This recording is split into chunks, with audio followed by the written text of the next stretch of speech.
નમસ્કાર મિત્રો, આજે તારીખ 5 જાન્યુઆરી 2024ને શુક્રવારના ઇમ્પોર્ટન્ટ કરંટ અફેર્સમાં તમારું સ્વાગત છે. દરરોજની જેમ સૌપ્રથમ ઓનલાઈન જોઈશું અને ત્યારબાદ જે ઇમ્પોર્ટન્ટ કરંટ અફેર્સ છે તેને આપણે ડિટેલમાં જોઈશું. આ વિડીયોની PDF તમને મારી ટેલિગ્રામ ચેનલમાં મળી રહેશે, જેની લિંક વિડીયોની નીચે ડિસ્ક્રિપ્શનમાં આપેલી છે. તો શરૂ કરીએ વનલાઇનર્સથી.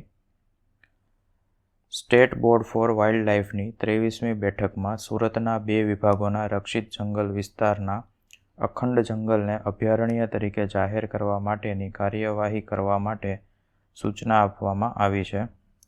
રવિન્દ્રકુમાર ત્યાગીની પાવર ગ્રીડ કોર્પોરેશનના નવા ચેરમેન અને મેનેજિંગ ડિરેક્ટર તરીકે નિયુક્તિ કરવામાં આવી છે. વિદ્યાર્થીઓમાં નેતૃત્વના ગુણો વિકસાવવા માટે શિક્ષણ મંત્રાલય દ્વારા એક પ્રાયોગિક કાર્યક્રમ પ્રેરણા શરૂ કરવામાં આવ્યો છે. સુરત ખાતે 7 દિવસીય 15મા આદિવાસી યુવા આદાન પ્રદાન કાર્યક્રમનું આયોજન કરવામાં આવ્યું છે. ખેડૂતોને ઝડપથી અને આધુનિક માહિતી મળી રહે તે હેતુથી તાપી કૃષિ વિજ્ઞાન કેન્દ્રના વૈજ્ઞાનિકોએ QR કોડની ટેકનોલોજી વિકસાવી છે. કઠુઆ કે જે જમ્મુ કાશ્મીરમાં આવેલું છે, ત્યાં ઉત્તર ભારતમાં ઇમર્જિંગ સ્ટાર્ટઅપ ટ્રેન્ડ્સ થીમ હેઠળ એક મેગા એક્સપોનું આયોજન કરવામાં આવ્યું છે. મુંબઈમાં India international jewellery trade show એટલે કે IIJSની 2024ની આવૃત્તિનું ઉદ્ઘાટન કરવામાં આવ્યું છે.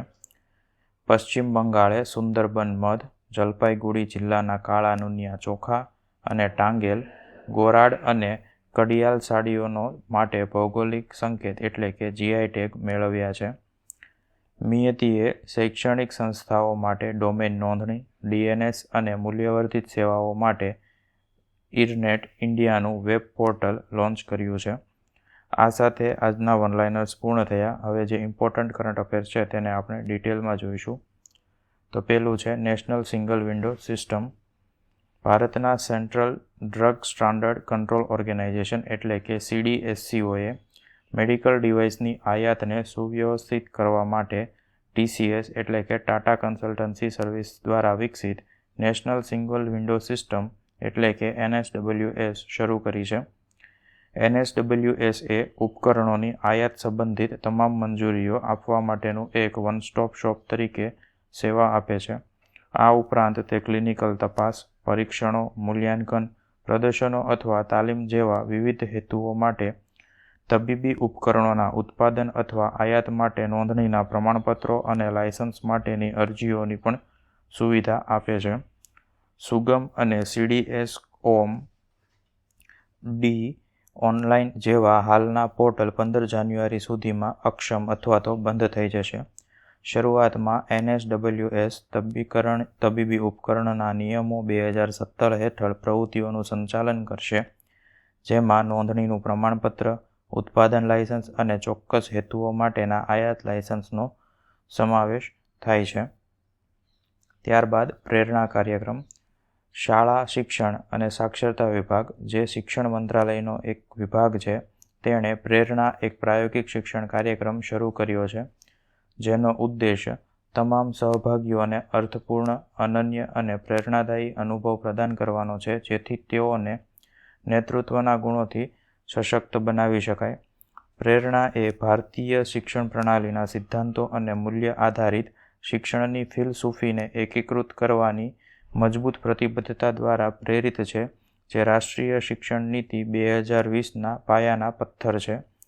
પ્રેરણા એ ધોરણ 8થી 10ના પસંદગીના વિદ્યાર્થીઓ માટે એક અઠવાડિયાનો રહેણાંક કાર્યક્રમ છે, જેમાં શ્રેષ્ઠ ઇન-ક્લાસ ટેકનોલોજી ધરાવતા વિદ્યાર્થીઓ માટે એક પ્રાયોગિક અને પ્રેરણાત્મક શિક્ષણ કાર્યક્રમ છે, જ્યાં તેમને નવીનતાને પ્રોત્સાહન આપવામાં આવશે.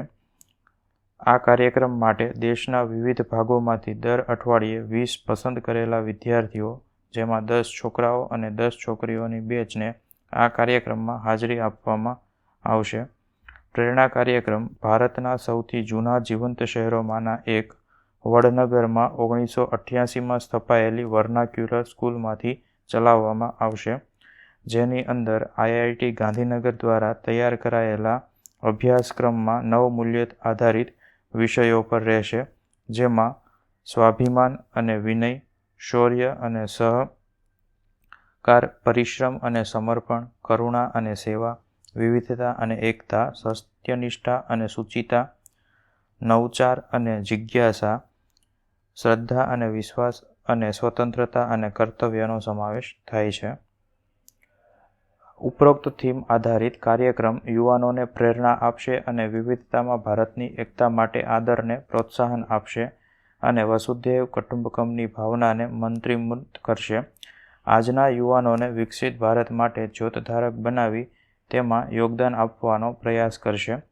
દિવસના કાર્યક્રમ મુજબના શેડ્યુલમાં યોગ, માઇન્ડફુલનેસ અને ધ્યાન સત્રો, ત્યારબાદ પ્રાયોગિક શિક્ષણ વિષયોના સત્રો અને રસપ્રદ શિક્ષણ પ્રવૃત્તિઓનો સમાવેશ કરવામાં આવશે. સાંજની પ્રવૃત્તિઓમાં પ્રાચીન અને હેરિટેજ સ્થળોની મુલાકાત, પ્રેરણાદાયી film screening, mission life creative પ્રવૃત્તિઓ, ટેલેન્ટ શો, સર્વગ્રાહી શિક્ષણ અભિગમની ખાતરી કરવી વગેરેનો સમાવેશ થશે. આ ઉપરાંત વિદ્યાર્થીઓને વિવિધ પ્રવૃત્તિઓમાં જોડવામાં આવશે તેમજ તેઓને સ્વદેશી જ્ઞાન પ્રણાલીઓ અપનાવવી, નવીનતમ અદ્યતન તકનીકો અને પ્રેરણાદાયી વ્યક્તિત્વો પાસેથી વસ્તુઓ શીખવા માટેની તાલીમ આપવામાં આવશે. વિદ્યાર્થીઓ prernaeducation.gov.in પોર્ટલ પર નોંધણી કરાવી શકશે. ઉપરાંત અરજદારો મહત્વાકાંક્ષી પ્રેરણા કાર્યક્રમનો ભાગ બનવા માટે જરૂરી વિગતો આપવી પડશે.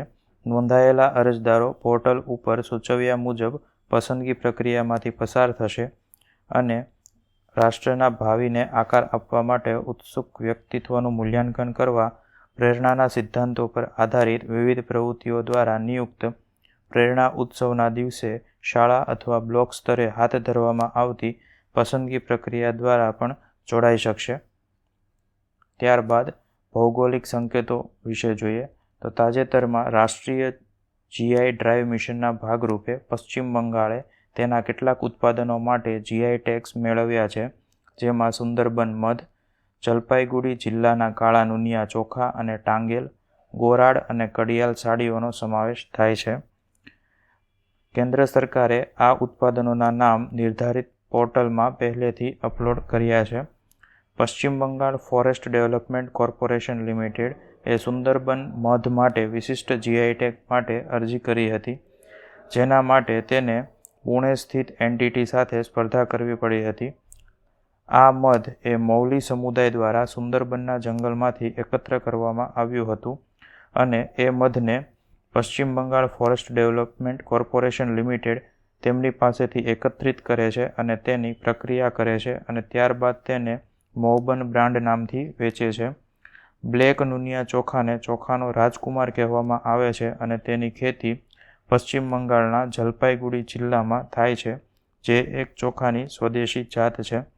આ ઉપરાંત કડિયાલ સાડીનું ઉત્પાદન પશ્ચિમ બંગાળના મુર્શિદાબાદ જિલ્લાના મિર્ઝાપુરમાં જ થાય છે. આ ઉપરાંત તે વિસ્તારમાં તાંગેલ અને ગોરોડ સાડી પણ પ્રખ્યાત છે. આ સાથે આજના કરંટ અફેર્સ પૂર્ણ થયા. જો વિડીયો ગમ્યો હોય તો લાઇક કરજો. અન્યને ઉપયોગી થાય તેવું જણાય તો વિડીયો તેમની સાથે શેર કરજો.